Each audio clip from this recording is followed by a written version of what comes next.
Olá, você está no canal Mais Pague. No momento, iremos iniciar a leitura de mais um capítulo do livro Agora que Sou Mãe, os desafios e aprendizados da maternidade, escrito por Flávia Kalina. Este é o capítulo Comportamento. Este capítulo, na verdade, mereceria um livro inteiro. Como a mãe, a educadora e a pessoa comunicativa que eu sou, é um grande desafio falar sobre comportamento infantil num capítulo só, principalmente se considerarmos que o comportamento varia muito de acordo com a idade e a personalidade de uma criança. Enquanto o livro exclusivo sobre comportamento não sai, atenção leitores, isso não é uma promessa.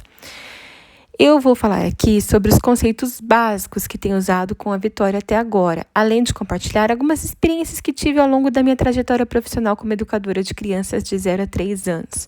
Vale ressaltar que, apesar de eu focar nessa faixa etária, os conceitos que divido com vocês equivalem para qualquer idade, o que varia o entendimento, ou seja, conforme a criança vai crescendo, ela tende a compreender melhor e a responder de maneira mais apropriada aos mais diversos métodos de disciplina. Quando penso no comportamento de meus filhos, a primeira preocupação que vem à tona é relativa ao meu próprio comportamento. Como sou psicologicamente? Quais são as minhas atitudes? Como me movimento? Em que tom eu falo? Como enxergo o mundo à minha volta? Como lido com meus problemas, com meus compromissos, com as pessoas que estão ao meu redor? De que maneira me comporto como esposa, amiga, filha, mãe, mulher? Refletir sobre essas questões é um bom começo para entendermos a maneira como nos colocamos no mundo. E é o primeiro passo para dar o tom que queremos em nossa família. Afinal, nós somos os capitães dessa nave. E mais do que simplesmente dar ordens, somos responsáveis por conduzir as crianças que estão a bordo dela. Portanto, acredito que cabe a nós dar sempre o exemplo.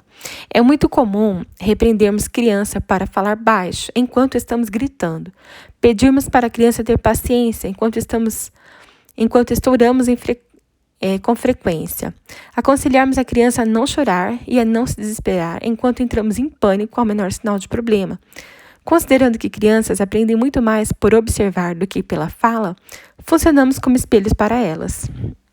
É comum acharmos que quando nasce um filho, é ele que tem de se adaptar à rotina da casa e ao ritmo da vida do casal. Se pensarmos na criança como uma pessoa qualquer, isso pode até fazer sentido. Acontece que o bebê acabou de chegar ao mundo, sem qualquer conhecimento, vivência ou clareza para entender o que acontece ao redor dele.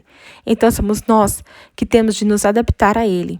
Em primeiro lugar, porque ele precisa mais de nossos cuidados, da nossa disponibilidade do que de qualquer outra coisa nesse mundo. E em segundo, porém não menos importante, porque quando achamos que é o bebê que tem de aceitar e se integrar ao nosso modo de vida, inevitavelmente nos frustramos, porque ser mãe muda tudo. E nos momentos de frustração, tendemos a entrar no campo da emoção e a não conseguir pensar em soluções racionais e a culpar o bebê por todas as mudanças. É difícil antecipar os fatos. A maternidade não é nada previsível, porém, é importante tentar refletir sobre algumas questões. Como vai ser quando a criança chegar? Como eu posso me adaptar a essa chegada? Como eu vou falar e agir com ela e com os outros na presença dela? É claro que tudo pode sair completamente diferente do planejado, mas só de existir um planejamento prévio é menos provável que sejamos pegos de surpresa. A única certeza é a de que nada será como antes, e isso não significa de maneira alguma que as coisas vão ser ruins, só diferentes, porque quando uma criança entra nas nossas vidas, praticamente reaprendemos a viver. Começamos a olhar o mundo com os outros olhos, que são os olhos do bebê.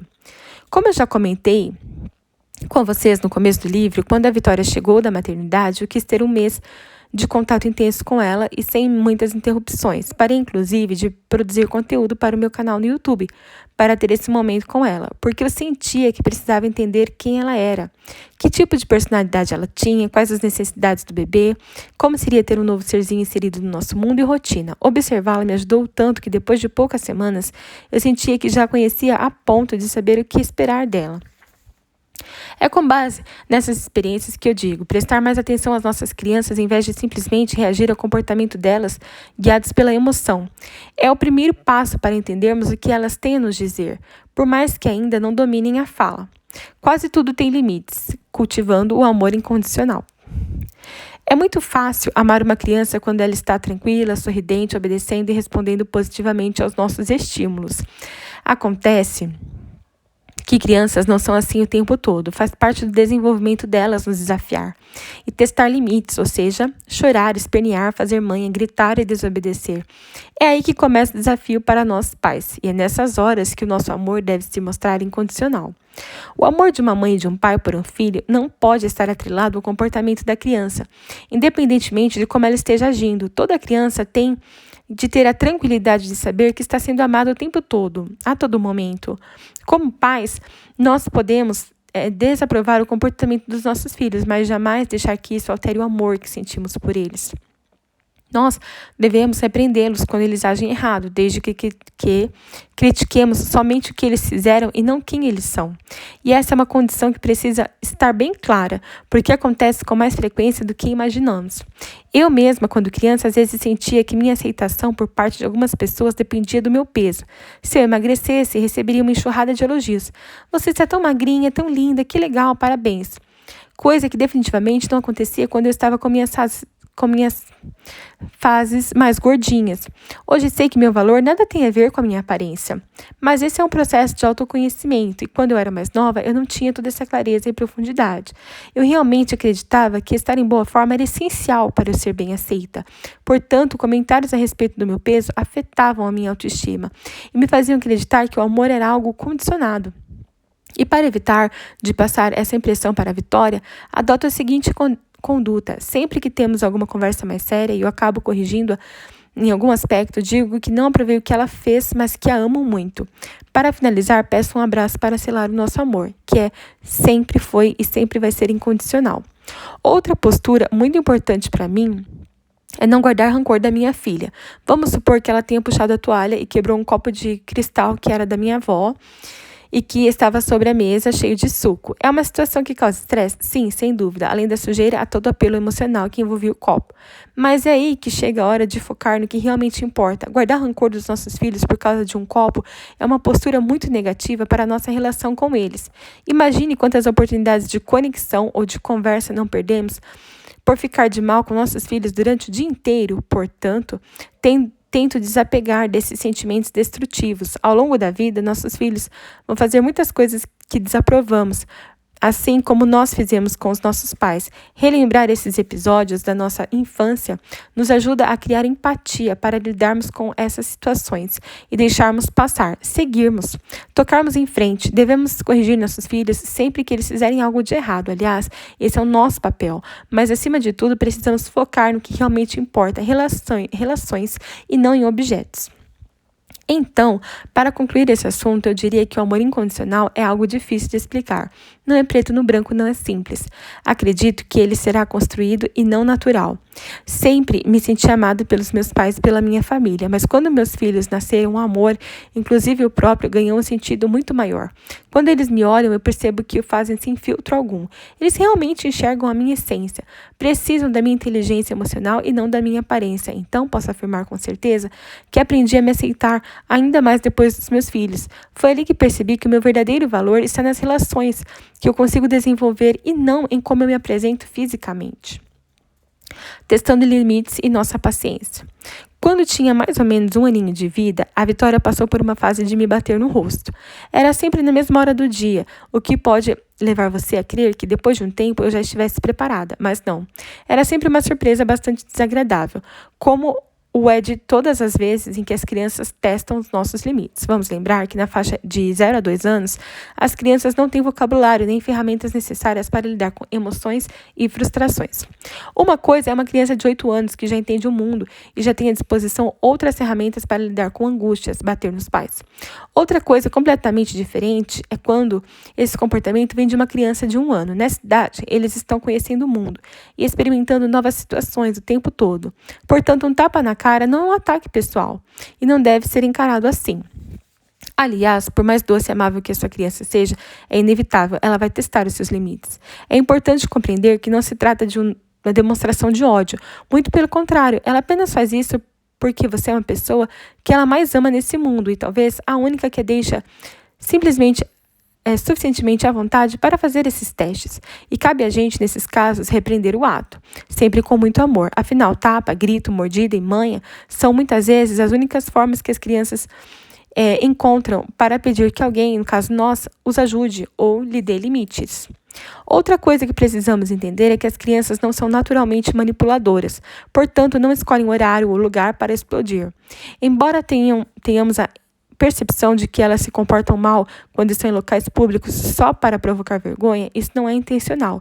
A maioria dos episódios de mau comportamento acontece fora de casa simplesmente porque a criança não reconhece aquele ambiente e as pessoas ao redor, ou porque se sente hiperestimulada, seja por barulho, agitação ou poluição visual. Não quero dizer que devemos aceitar que nossos filhos se comportem inadequadamente só porque estão fora de casa, mas sim ressaltar que não precisamos ter vergonha nessas situações. É normal e acontece mais do que imaginamos. Já aconteceu mais de uma vez de eu ter que pegar a Vitória no colo e me retirar do local para que ela pudesse se acalmar. Como agir quando meu filho não se comporta bem? Compaixão e empatia. Quando o assunto é lidar com crianças, especialmente em situações adversas, essas duas palavras andam de mãos dadas. Ouso dizer que deveríamos até escrevê-las em cartazes e espalhá-los por cada cômodo da casa, que é para nunca nos esquecermos de praticá-las. Em linhas gerais, compaixão e empatia juntas traduzem o poder de se colocar no lugar do próximo, no caso da criança, e tentar entender o que ele está pensando, como se sente e por que está se comportando de determinada maneira, com o intuito de ajudá-lo. Lembra que no começo desse capítulo eu falei sobre a importância de prestar atenção a fim de conhecer a criança melhor? Essa é a origem da empatia. Basta prestarmos atenção aos nossos filhos para entender que, quando eles estão agindo de maneira inadequada, é porque estão inquietos com alguma coisa. Podem estar cansados, com fome, hiperestimulados, entediados ou simplesmente incomodados por não conhecerem as pessoas que estão ali naquele ambiente. É óbvio que não é nada agradável quando as nossas crianças explodem, choram, se jogam no chão, batem alguém ou respondem de uma maneira rude a uma pergunta. Mas temos de agir com base na compaixão e na empatia. O ideal é deixar bem claro que aquele comportamento não é aceitável, mas ainda assim validar o sentimento da criança. Dizer que estamos ouvindo-a, que compreendemos o porquê dela estar se sentindo daquela maneira. Eu entendo que você está com fome, mas eu preciso que você use palavras de carinho e não palavras duras. Eu estou vendo que você está gritando, parece que você está cansado, mas preciso que você respire fundo para eu te ajudá-la a se acalmar. Se a criança for um pouco mais velha e tiver vocabulário suficiente, vale envolvê-la na situação e perguntar: o que você acha que pode fazer para se acalmar? Assim, a incentivamos a resolver os próprios problemas. E esse é um passo importante para a conquista da autonomia de uma criança. Tão importante quanto o que se fala é como se fala. Em situações em que a criança se comporta de maneira adversa, é o nosso papel como pais assumir o controle e transmitir a ideia de que sabemos o que é melhor para ela. Então, mais do que nunca, é essencial manter a calma e a firmeza na fala, porque quando nos descontrolamos, a criança se sente extremamente perdida. Se nem minha mãe e meu pai sabem o que fazer, como que eu vou saber? Sem contar que a criança imita os nossos comportamentos. Então, se a gente grita com os nossos filhos no momento de estresse, é muito provável que eles também alterem o volume da voz para se impor em situações de adversidade. Afinal, nós somos o modelo deles. Aqui em casa, há algum tempo, observei uma situação muito curiosa e que comprova essa tese. Temos um cachorrinho, Rolly, que às vezes faz suas necessidades no carpete. E isso é algo que me frustra profundamente. Então, sempre que acontece um acidente do tipo, eu bato na perna dele e digo: Rolly, é para fazer xixi lá fora. Uso um tom de voz mais firme, que nunca usei para falar com a Vitória. Mas outro dia, observando o relacionamento entre ela e o Rolly, percebi que ela também usava um tom de voz mais grave e agressivo para se referir ao nosso cachorrinho. De imediato, eu a repreendi: filha, não precisa falar assim com o cachorro, fale de maneira amorosa. Só que, no momento seguinte, eu reparei que ela simplesmente copiava a minha postura com relação ao Rolly, tanto a voz mais firme quanto o hábito de bater a mão na perna. Isso me fez refletir muito sobre a forma como eu falo com o nosso cachorro e me condicionou a ser mais carinhosa com as minhas palavras para que a Vitória absorva este bom exemplo. Apesar de muitas pessoas acharem que crianças gostam de estar livres, soltas e leves, elas sentem uma real necessidade de serem guiadas e protegidas por adultos consistentes. Daí a importância dos pais em porem limites. Eu sempre achei minha mãe rígida e exigente comigo, mas ao longo da minha infância e adolescência conheci inúmeras crianças e adolescentes que ressaltavam o quão legal ela era e o quanto gostariam de ter uma mãe como ela. Não coincidentemente, muitas dessas pessoas eram filhas de pais mais permissivos, que as deixavam fazer o que bem entendiam, sem estabelecer qualquer tipo de limite. Cada ato, uma consequência. Para toda escolha ou atitude há uma consequência que geralmente está intimamente relacionada ao que fizemos. Se hoje levamos uma vida de excesso, certamente teremos problemas de saúde no futuro. Em compensação, se entendemos que o nosso corpo é o nosso templo e cuidamos dele, a tendência é que ele funcione bem por muito mais tempo. Embora haja exceções, não adianta lutar contra isso, é a lógica da vida, da qual nem as nossas crianças escapam. Por isso, é essencial que elas sejam apresentadas a inter-relação entre causa e consequência o quanto antes, o que significa que a advertência por um mau comportamento deve estar relacionada ao seu comportamento. Se o filho bateu no amiguinho, não adianta privá-lo de jogar videogame durante uma semana ou dizer que ele não vai sair para passear nos próximos dias. São consequências muito distantes da causa e, portanto, pouco eficazes numa criança de 0 a 3 anos. Ela vai cumprir a consequência, mas não vai entender o porquê daquilo.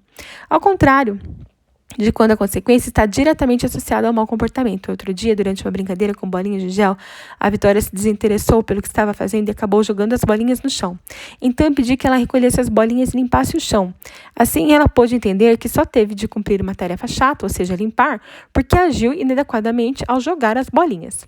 Para exemplificar o quão curta é a memória de uma criança, vou compartilhar uma situação que já aconteceu diversas vezes aqui em casa. Quando vamos sair, eu sempre peço com antecedência para a Vitória calçar os próprios sapatos. Aí ela se distrai com algum brinquedo na hora de sair e eu vejo que ela não colocou o sapato. Peço novamente e ela começa a chorar ou a se jogar no chão. Então, eu indico uma condição. Você pode não calçar os sapatos, mas nós vamos ficar aqui sentadas e não vamos sair. Depois de certo tempo, eu vejo que ela ainda não calçou os sapatos e pergunto, filha, você lembra que você está sentada no sofá? A princípio, ela diz que não. É só quando eu insisto que ela recorda que precisa colocar os sapatos. E essa é uma prova de que as crianças esquecem rapidamente o que falamos para elas. Se elas nem sequer se recordam do que foi dito há 5 minutos, com certeza não vão conseguir associar uma consequência a um comportamento inadequado que tiveram há 5 dias. Portanto, se o seu filho bateu no amiguinho, trancá-lo no quarto ou privá-lo de brincar não é a melhor alternativa. Conversar com ele logo após o acontecido e explicar a consequência natural surte um efeito muito maior e é uma oportunidade de aprendizado. Entendendo e validando o choro. Outro dia eu fui a um treinamento sobre a síndrome do bebê sacudido. Durante a aula, a professora deixou de fundo um CD com o som de uma voz de uma criança chorando. Num determinado momento, estávamos tão incomodados, inquietos e desconfortáveis com aquele som que não conseguíamos sequer prestar atenção ao que a professora dizia. Por mais que sabíamos que o choro é uma forma da criança se expressar e pedir ajuda, ele irrita. E nós muitas vezes não sabemos como lidar com ele. Como eu já comentei no capítulo anterior, quando a criança chora, é o momento de pararmos para observar a situação e tentar entender o que está por trás daquela reclamação. E mesmo que seja difícil se concentrar em qualquer tarefa como a criança chorando ao nosso ouvido, não podemos nos descontrolar, tampouco culpar a criança pelo choro ou mandá-la parar de chorar, porque essa repressão transmite a ideia de que chorar é errado e motivo de vergonha, quando, na verdade, sabemos que não é nada disso.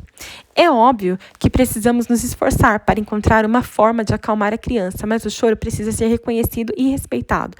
Pense em como é gostoso quando alguém, ao ver você chorando, valida o seu sentimento em vez de simplesmente dizer que você está reclamando à toa. Chorar não é feio, não é vergonhoso e não é sinal de fraqueza, chamando atenção pelo bem ou pelo mal. Posso até correr o risco de parecer repetitiva, mas vou falar mais uma vez. Crianças precisam de cuidado e carinho. E se elas não conseguirem chamar a nossa atenção por meio de um bom comportamento, pode ter certeza de que tentarão de outra maneira, que pode ser bem menos agradável. É muito comum, aliás, vermos crianças que se comportam mal para receberem atenção. Essa postura é mais um teste a que elas nos submetem. Quando percebem que não ganham o devido reconhecimento por se comportarem bem, partem para outra estratégia, gritar, ser agressivo e fazer birra. Tudo isso na simples tentativa de receber carinho. Se não intervirmos de maneira correta, a criança pode repetir frequentemente maus comportamentos e entrar num ciclo vicioso muito perigoso, tanto para ela quanto para os pais. Por isso, temos de agir de forma positiva. Na faculdade, aprendi com a minha professora Leanne Kramer o método do Catch Them Being Good, em português, pegue-os fazendo coisas boas, que consistia em observar e comentar todos os dias atitudes positivas das crianças em sala de aula. Era impressionante ver o quanto elas ficavam felizes, e embora seja uma prática muito positiva, temos de tomar cuidado para não fazer elogios vazios, sem sentido ou dar parabéns o tempo todo. Você está linda hoje, por exemplo, é um elogio que não cabe, porque isso não é mérito da criança. Reconhecer é importante, mas é necessário que a criança mereça o reconhecimento. Quando os nossos filhos ajudarem em casa, por exemplo, ou se esforçarem com alguma atividade que estavam com dificuldade de completar, devemos parabenizá-los. Uau, você conseguiu montar o quebra-cabeça sozinho, filho. Isso requer muito esforço e determinação. Meu parabéns. A previsibilidade e o conforto da criança. Eu sou uma pessoa considerada bagunceira. Não tolero sujeira, mas tenho uma grande dificuldade de guardar as coisas nos devidos lugares imediatamente depois que eu uso. Mesmo assim, me sinto como uma barata tonta quando a casa está desorganizada. Não consigo me encontrar, me sentir confortável, muito menos saber por onde começar a resolver as minhas tarefas. E se para mim já é difícil, imagine para a Vitória, que está começando a entender o mundo e o ambiente em que vive. Sei o quanto a minha desorganização pode ser prejudicial a ela, por isso, dou meu máximo para manter a nossa casa o mais arrumada possível. Quando falo em ambientes organizados e previsíveis para as crianças, não me refiro apenas à casa dos pais, mas também a de cuidadores. Apesar dos especialistas recomendarem que a criança de 0 a 2 anos seja educada exclusivamente por pais, sabemos que essa é uma realidade distante para a maioria das famílias e que, portanto, muitas crianças acabam sendo criadas por avós, tios e outros familiares. E muito embora nós, pais, não estejamos na situação de cobrar nada de pessoas que nos ajudam na criação de nossos filhos, temos de nos preocupar com a consistência. Se pudermos deixá-los sempre com a mesma pessoa enquanto trabalhamos, seria ideal. Assim, eles sabem o que esperar daquela pessoa e do ambiente. Em outras palavras, eles criam uma rotina e se sentem confortáveis com isso. Uma postura que me ajuda muito aqui em casa e que também me ajuda em sala de aula, no processo de criar uma rotina para a criança, é sempre avisá-la sobre o que vai acontecer. Isso ajuda a acalmá-la e a evitar a ansiedade. O mais curioso é que hoje o interesse pela programação do dia é parte da própria Vitória. Se entramos no carro e eu me esqueço de avisar o que vamos fazer, ela pergunta: mamãe, o que vamos fazer? Quando saímos de um passeio e voltamos para o carro, ela pergunta: mamãe, para onde a gente vai agora?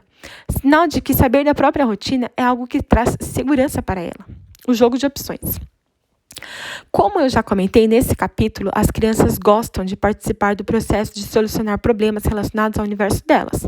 Trazê-las a essas situações contribui para que elas se reconheçam como indivíduos com personalidade própria, além de estimular a longo prazo a autonomia e a ponderação suficientes para que elas se tornem adultos capazes de tomar decisões por si próprios.